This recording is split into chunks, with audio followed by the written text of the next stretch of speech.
course, transporting the wood was much easier floating it downriver from the high mountains than trying to load it on wagons and navigate the mountain trails with horses. They'd simply float it down through the locks, pull it alongside the paper mill, pull it out. Today, the only thing the river's used for is the falls. It generates hydroelectricity to provide electricity for the plants. Now, off to our left, this is the Smurfit Paper Company, originally built back in 1850. And it had just closed down last year, and I understand most of the parts and pieces have been sold off to a paper company in China.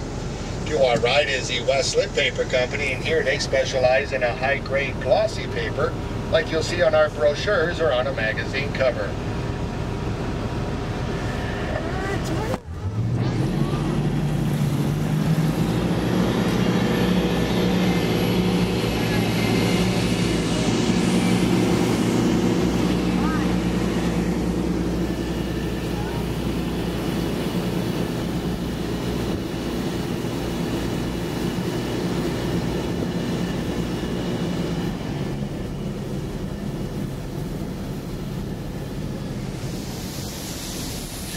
Left, the structure here with these pipes coming out, this was another first for Oregonians in the United States, where they were the first to transmit long-distance hydroelectricity from this power plant here in Oregon City and sending the electricity down to Portland to power its streetlights and streetcars.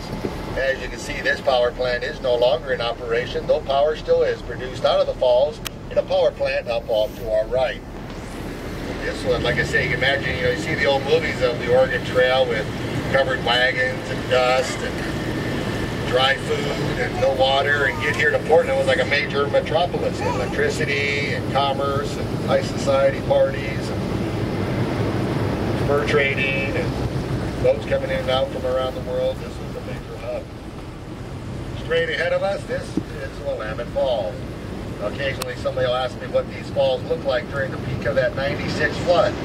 What falls? There were none. They were completely underwater. I would have jetted you right over the top of them, never knowing they existed. In fact, one of the things I like about the early season, May and June, it's kind of cold and rainy and wet, but if you get an opportunity ever, I'd come out just for these falls. They are solid whitewater. You see where the water's running over the rocks? May and June, you don't see no rocks. It's solid whitewater. In fact, this is about as close as I can get you. Not only is it whitewater up here, you can see from the bleach on the side of the rocks there how high the water level is, about up another 15 feet. But it's just misty. The mist you see up ahead, right here, we'd be getting totally saturated. The other neat thing is during the salmon runs, you got up ahead about 25 sea lions swim around here this summer or this spring. Off to our left is considered the main chute of the falls. You see that big tree trunk going across, and that's all part of Mother Nature, the tree trunks coming down river.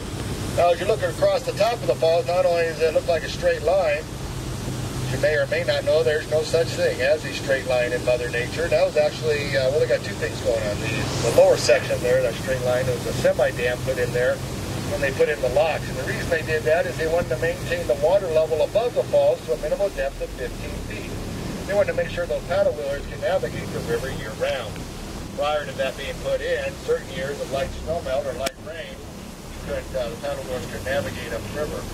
Now the wood slats you see on top of that there, that is to force the water directly ahead of us down that chute for the salmon coming downriver. Makes it a little easier for them to navigate so they're not tumbling over the rocks and that. Now these falls are quite the roadblock for boats going up and down the river, but they're simply a speed bumper.